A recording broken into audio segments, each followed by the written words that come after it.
Bonjour, prenons une pause café croissant et apprenons ensemble le français. Aujourd'hui, je vais vous parler un petit peu de l'actualité. Étant passionné par l'informatique, j'ai choisi de vous parler de deux cyberattaques qui ont eu lieu récemment. Donc les cyberattaques, ce sont des attaques informatiques. L'objectif est donc d'apprendre du vocabulaire tout en se tenant informé. Donc la première actualité, c'est que des sites de streaming illégaux ont infecté des ordinateurs. On a tous déjà été tentés de regarder des films et des séries sur des sites de streaming. Mais attention, ça comporte de nombreux risques et Microsoft a récemment découvert une attaque massive qui a touché donc à peu près 1 million d'ordinateurs. Mais du coup, qu'est-ce qui s'est exactement passé? En fait, certains sites de streaming illégaux ont affiché des publicités malveillantes. Donc en cliquant dessus, les utilisateurs téléchargeaient un programme sur l'ordinateur sans qu'ils le sachent. Et du coup, une fois installé, ce programme, il espionnait les activités de l'utilisateur. Par exemple, en récupérant des mots de passe, des données bancaires. Donc, avec ça, il pouvait clairement voler les cartes bleues. Et en fait, ce qui est vraiment inquiétant là-dedans, c'est que le programme était très bien caché, parce qu'il passait par des plateformes qui sont très connues, comme par exemple GitHub, Dropbox ou même Discord. Donc en fait, ce sont normalement des plateformes qui ne sont pas dangereuses et du coup, les antivirus n'ont pas détecté facilement ce virus. Mais du coup, comment éviter ce genre de problème? Eh bien, tout simplement, il faudrait éviter d'aller sur les sites de streaming illégaux, puisque en plus d'être illégaux, ils peuvent être clairement dangereux. Ensuite, moi je vous recommanderais de mettre à jour vos logiciels et surtout vos antivirus, parce que du coup, les antivirus se mettent à jour dès qu'ils découvrent de nouvelles failles. Et donc là, connaissant cette faille, ils vont se mettre à jour et donc éviter d'avoir ce virus-là en particulier. Et surtout, faites attention quand vous cliquez sur un lien, sur une image, sur une publicité, à ce que ça soit quelque chose de safe.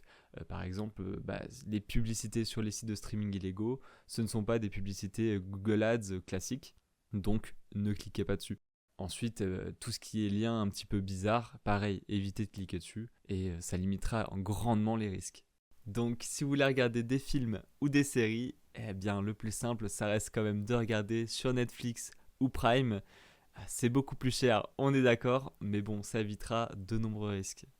Avant de passer à la deuxième actu, n'hésitez pas à mettre 5 étoiles sur notre podcast et à nous suivre, vraiment ça nous aide énormément. Donc la deuxième actualité, c'est que la métropole du Grand Paris a été piratée. Donc en fait, la métropole du Grand Paris, on va dire, c'est une organisation qui regroupe à peu près 130 communes, donc 130 villes et villages en Île-de-France. Donc l'Île-de-France, c'est la région de Paris et ça gère par exemple les transports, l'urbanisme, etc. Donc si jamais c'est piraté, ça peut vraiment avoir un énorme impact et surtout accès à de nombreuses données personnelles. Et donc des responsables ont découvert qu'en fait des pirates avaient réussi à entrer dans les serveurs et à voler du coup des données sensibles. Alors on ne sait pas exactement quelles informations ont été volées, mais on peut supposer que ça concerne du coup des documents administratifs, donc on va dire un peu des contrats, etc. Et du coup peut-être même avec des données personnelles, pas seulement de l'administration, ça peut être du coup des données personnelles des citoyens en fait. Et donc le problème avec ce genre de piratage, c'est qu'en fait, une fois que l'information elle est volée, et ben en fait les pirates, ils les revendent ou alors ils arnaquent les gens. Donc en fait, ils vont envoyer un email en disant des informations un petit peu cachées normalement, en fait que seule cette administration-là est censée savoir. Du coup, ça va vous mettre en confiance et alors les pirates vont pouvoir vous faire cliquer sur un lien ou télécharger quelque chose, etc. Du coup, il faut vraiment faire toujours très attention quand vous recevez des emails, même quand ça paraît très officiel, email ou coup de téléphone d'ailleurs. Évitez de donner des informations au téléphone surtout.